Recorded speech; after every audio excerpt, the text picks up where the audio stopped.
Lorsqu'on enseigne en ligne ou lorsqu'on est demandé d'enseigner en ligne, il est préférable d'avoir des activités qui sont déjà prêtes, puis avoir une certaine organisation où l'élève peut avancer à son rythme.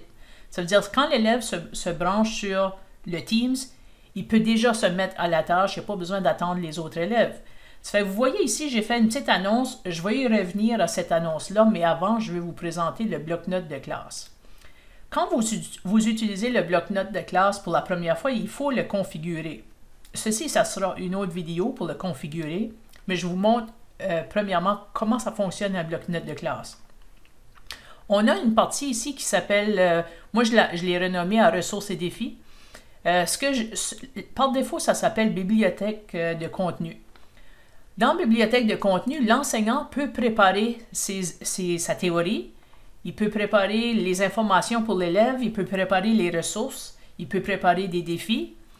Puis, tout ce que l'enseignant prépare dans bibliothèque de contenu, l'élève ne peut pas modifier. Ça fait que cette section-là, section bibliothèque de contenu, est en lecture seule.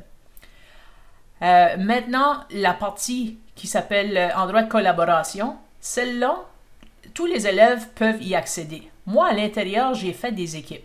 J'ai fait équipe 1, 2, 3, 4, 5, puis les élèves, je peux demander aux élèves, dire à l'élève, tu fais partie de l'équipe 1, puis il va aller travailler dans l'équipe 1 avec d'autres élèves. Ça fait qu'ils peuvent travailler en collaboration sur une certaine tâche que je vais donner.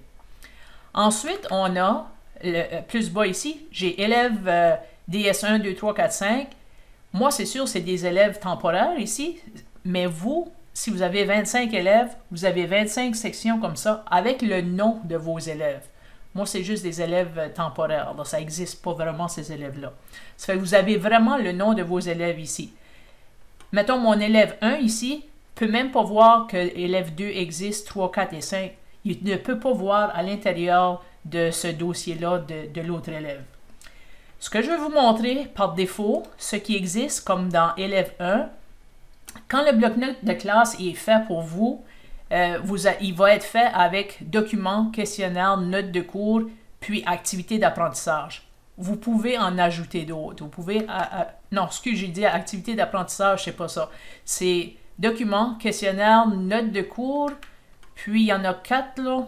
Je vais aller voir dans élève 3, je pense que j'ai supprimé des choses.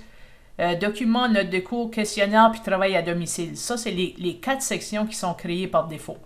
Moi, ce que j'ai fait, là, j'ai créé mon bloc-notes trop vite, puis j'ai gardé toutes les sections. Si votre bloc-notes n'est pas créé encore, moi, je vous conseille d'en enlever. Parce que sinon, moi, ce que j'ai fait, j'en ai mis un comme l'élève 1 ici, là. J'ai juste mis une section qui s'appelle « Activité d'apprentissage ». Puis à l'intérieur d'activité d'apprentissage, je vais donner aux élèves ce que je veux lui donner comme activité d'apprentissage. Je ne veux pas qu'il y ait plus de sections, mais ça reste quand même à l'enseignant à décider combien de sections qu'il veut que l'élève ait accès. Ça fait après que le bloc-notes est créé, c'est difficile. Pour enlever les autres sections, il va falloir aller un à un, puis supprimer la section pour chacun des élèves. Ça fait que si je voulais avoir juste activité d'apprentissage pour mon élève 2, il faut que je supprime toutes ces sections. Ça fait que ça, c'est... Je veux dire, en créant le bloc-notes, on peut décider, mais après que le bloc-notes est créé, ces sections sont là, puis il faut les supprimer manuellement comme ça. Pour ajouter des sections, ça, c'est pas un problème, on peut l'ajouter, puis que ça l'ajoute à tous les élèves d'un coup. Ça fait que ce que je vais faire maintenant, j'ai préparé, dans ma partie ici, j'ai préparé des activités d'apprentissage. Puis, les activités j'ai préparées, je vais juste cliquer ici pour vous montrer.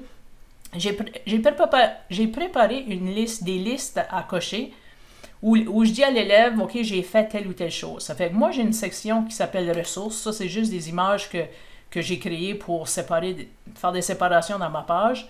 Ça fait que j'ai les ressources qui sont ici, puis j'ai quelques activités où je vérifie ici. Ça fait que j'ai peut-être une activité que je fais faire à l'élève, puis il dépose comme devoir. Puis j'ai un questionnaire que je fais répondre à l'élève comme devoir. Ça fait que pour faire les cases à cocher, je me sers des balises ici. Ça fait que si je suis sur la phrase comme ça, je peux juste cliquer ici sur balise, puis choisir à faire, puis il va placer la case au début.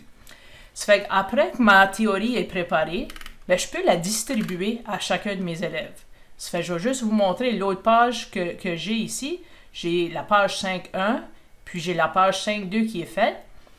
Puis, même si j'ai des fichiers, mettons, à l'intérieur que je veux partager aux élèves, je peux juste faire un lien vers un fichier. C'est que, mettons que j'aurais un fichier, bon, lire, je sais pas moi, le document suivant, puis je vais juste aller chercher mon fichier ici. Puis, regarde, je vais juste prendre document pour élève, je vais prendre n'importe quoi ici. Tant que c'est ça, le document que je vais lui faire lire, je clique les 3 petits points, je copie le lien du document, je le copie, je retourne à mon bloc-notes, puis dans mon bloc-notes, je vais aller de nouveau à ma page que je veux, dans mes ressources, ici, puis, mettons que je voulais mettre un document ici, ça fait que je vais sélectionner document. Je pourrais même rien sélectionner. Puis je vais à insertion ici. Je choisis lien. Puis parce que j'ai sélectionné document, ben, il s'écrit ici. Puis ici, je vais coller le lien. Je fais CTRL V, V comme Victor. Puis je pourrais dire lire le document suivant. Puis là, le document ça apparaît ici. Ça fait que pour l'élève, c'est mieux organisé. Il n'y a pas besoin d'aller partout pour voir qu'est-ce qu'il y a à faire. Puis je peux mettre dans la liste qu'il doit lire ce document-là. Après que ma théorie est prête, je peux la partager aux élèves. Ça fait que je vais vous montrer comment faire ça. Ça fait que, comme qu'on voit ici, je suis dans la partie où l'élève ne peut pas modifier. Mais là, je veux partager cette page-là avec tous mes élèves. Ça fait qu'ici, je vais cliquer sur « Je suis dans le bloc-notes de classe » et je clique sur « Bloc-notes pour la classe ». Je suis dans cette page-là. Bloc-notes pour la classe, puis distribuer une page. Je vais choisir distribuer une page. Si je voulais distribuer à un seul élève, je choisirais distribution individuelle. Ça fait que je fais distribuer une page. Puis ici, il va me demander dans quelle section tu veux distribuer ça. Ben moi, je veux juste distribuer dans activité d'apprentissage. Ça fait que je sélectionne activité d'apprentissage, puis je fais distribuer. Ça fait que l'élève ici va recevoir... ça prend quelques minutes là, pour recevoir ça. Ça fait que l'élève va recevoir ses activités d'apprentissage. Vous voyez, entre-temps, ce petit icône ici, à cet endroit-là, on peut faire la gestion du bloc-notes, puis ici, on peut ajouter, comme moi j'ai ajouté ici, activité d'apprentissage comme section pour l'élève, c'est ici que vous pouvez faire ça, l'ajouter là. Ça fait qu'on va aller voir qu'est-ce que ça donne pour l'élève.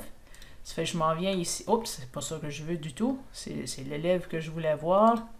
Bon, prenons l'élève 2. L'élève 2, dans activité d'apprentissage, j'avais déjà envoyé la page 5.1, puis là, je viens d'y envoyer la page 5.2.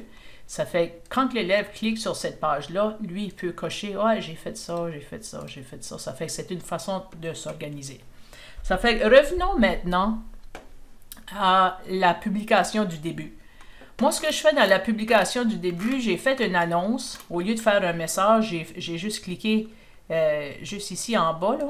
Puis au lieu... Oups, j'étais trop vite, hein.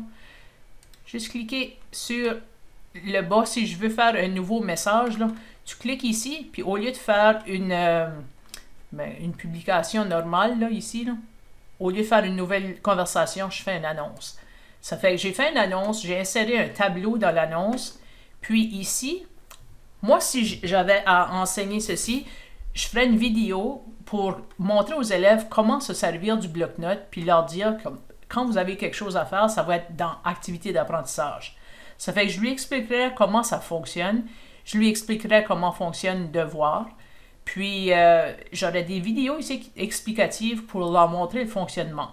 La vidéo, je la placerai dans le fichier, j'irai chercher le lien, bien sûr, puis je le placerai ici. Ça veut dire que si je disais visionne la vidéo, bon, ben je vais chercher le lien si j'ai placé la vidéo dans le fichier, puis j'ai juste à cliquer ici, puis insérer le lien dans le mot vidéo.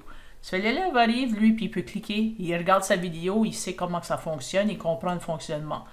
Il arrive le lendemain, puis je lui dis, OK, on va avoir une discussion en classe, je peux y dire à une telle heure, je peux mettre le lien de la réunion ici.